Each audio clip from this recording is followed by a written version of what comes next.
白冠长尾雉，它是中国的特有物种，也是相似凤凰的鸟类之一。当然，这是指雄性白冠长尾雉啦。它更在中国享有森林凤凰的美誉。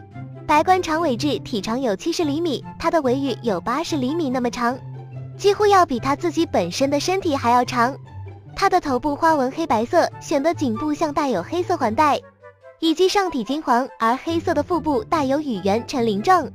虽然白冠长尾雉拥有华丽的背羽，但对于生活在叶林中的它，却无法很好的将自己融入环境。到了繁殖季节，白冠长尾雉不会像其他拥有华丽背羽的鸟类那样，需要载歌载舞才能得到雌性的认同。